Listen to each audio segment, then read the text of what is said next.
आज हम लोग बर्लिंगटन इंग्लिश क्लास 8 चैप्टर 8 का जो दूसरा सेक्शन है चैप्टर नंबर 8.2 वो चैप्टर का हमारा नाम है ओzymandias।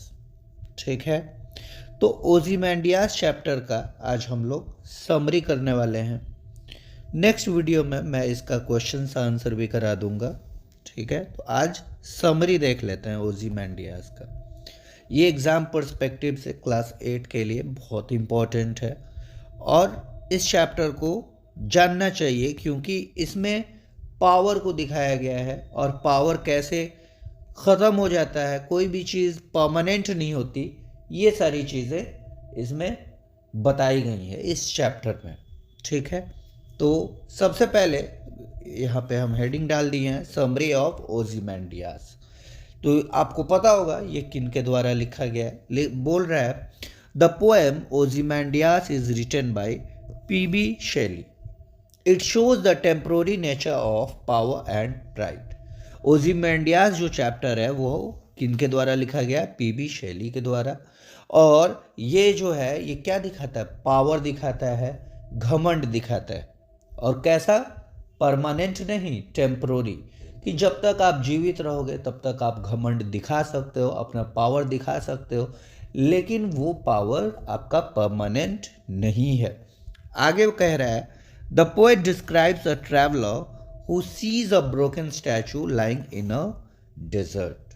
कह रहा है कि पोएट जो है वो डिस्क्राइब करता है कि एक ट्रैवलर जिसने देखा था एक ब्रोकन स्टैचू डेजर्ट में पड़ा हुआ।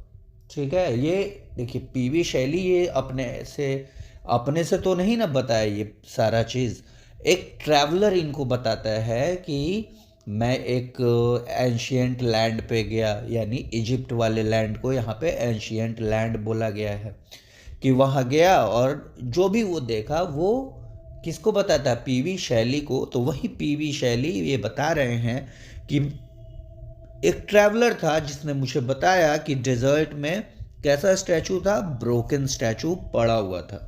और क्या था उस स्टैचू के साथ, क्या खास बात थी, कह रहा only 2 huge legs of stone remain standing, कि 2 बड़े बड़े बस पैर थे वहां पे, while the rest of the statue lies broken on the sand.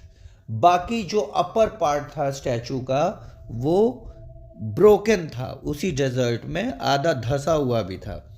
आगे कहता है कि on the pedestal of the statue, pedestal क्या होता है कि एक छोटा सा मैं फोटो बना के बताता हूँ आपको पेडेस्टल होता है क्या। ये सपोज कि ये पैर है, तो ये पैर कहीं ना कहीं तो रखोगे ना आप, ये इसी को हम लोग पेडेस्टल बोलते हैं। तो इस पेडेस्टल पे ओzymandias ने कुछ कुछ अपने जीते टाइम, जब वो जीवित था उस टाइम कुछ लिखवाया हुआ था, तो उसी के बारे में यहाँ पे बताया जा रहा है। कह रहे on the pedestal of the statue, कि पेडेस्टल पे लिखा हुआ था स्टैचू के, some words are written which show that ओzymandias वाज अ प्राउड रूलर, कि उस पे ऐसी ऐसी चीज़ें लिखी हुई थी उस पेडेस्टल पे जिसके वजह से लग रहा था कि हाँ ये बहुत ही प्राउड रूलर था, ये घमंडी रूलर था। आगे बोलता है कि he calls himself the king of kings, वो राजाओं का राजा खुद को कहता था। And asks others to look at his great works and feel afraid. कह रहा कि और दूसरों से कहता था कि मेरे ये काम को देखो। ठीक है, आगे कह रहा है how ever the reality is different, लेकिन रियलिटी क्या था, रियलिटी इससे बिल्कुल ही डिफरेंट था। कैसे, अराउंड द स्टैचू, स्टैचू के आसपास there is nothing but endless sand. Statue के आसपास क्या था, कुछ भी तो नहीं था। वो जो पेडेस्टल पे लिखा हुआ था कि लुक एट माई वर्क्स, ये माइटी, ठीक है, तो ये क्या था, जब वो जीवित था तब तो उसके स्टैचू के आसपास कोई कोई चीज़ होगा, बिल्डिंग होगा, बिल्डिंग इन द सेंस कि इजिप्ट में जैसे बिल्डिंग बनते हैं तो वैसा कुछ बना होगा। लेकिन अभी क्या था, अभी तो कुछ नहीं था, अभी तो आसपास सिर्फ डेजर्ट ही डेजर्ट था। तो वही लिखा हुआ है how ever the reality is different, कि रियलिटी इससे बिल्कुल ही उलट थी। कैसे?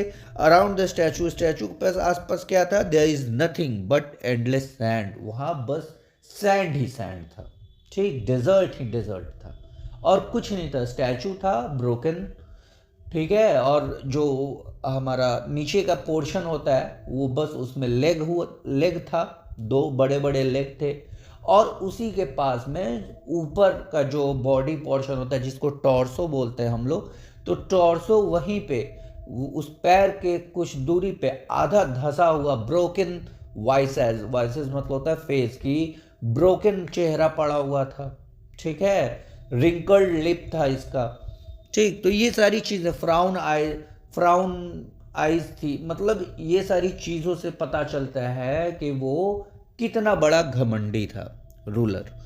और लास्ट पैराग्राफ में हम क्या लिखेंगे?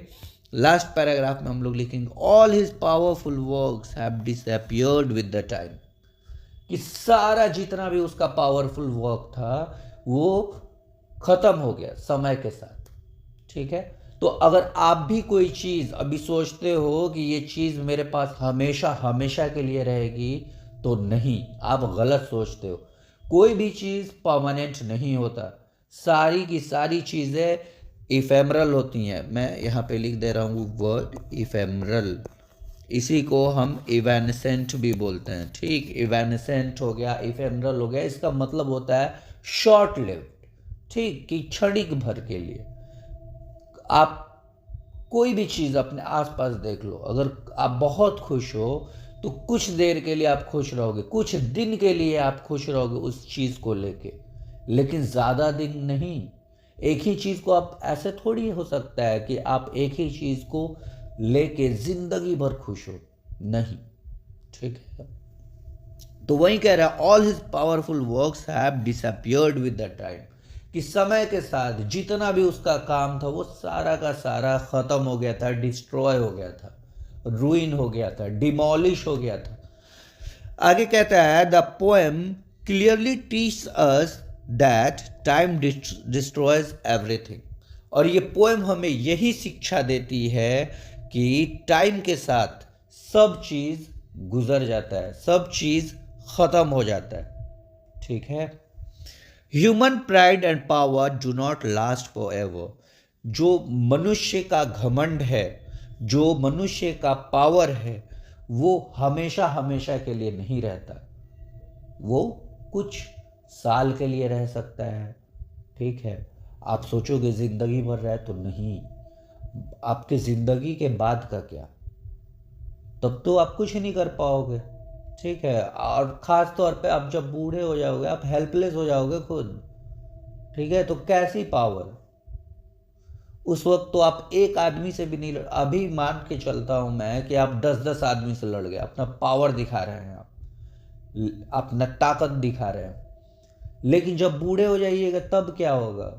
तब तो आप खुद खड़े भी नहीं हो पाओगे, तब कहाँ से आएगा पावर, ठीक है। लास्ट में बोलता है thus the poem gives a strong message that no ruler is greater than time. तो अतः ये चैप्टर हमें क्या मैसेज देती है, ये पोएम हमें क्या मैसेज देती है कि कोई भी रूलर समय से बड़ा नहीं है, समय सबको हरा देती है। आज आपका समय है, आप बहुत खुश हो, आप बहुत पावरफुल हो, आप बहुत घमंडी हो, लेकिन कल हो सकता है आपका समय ना हो, कल किसी और का समय है, फिर आप बेबस रहोगे, हेल्पलेस, लाचार, ठीक है। तो ये चैप्टर यहीं तक का था और इसका मैंने समरी आपको बता दिया है। आगे हम लोग इसका क्वेश्चन आंसर भी देख लेंगे अगली वीडियो में, ठीक है।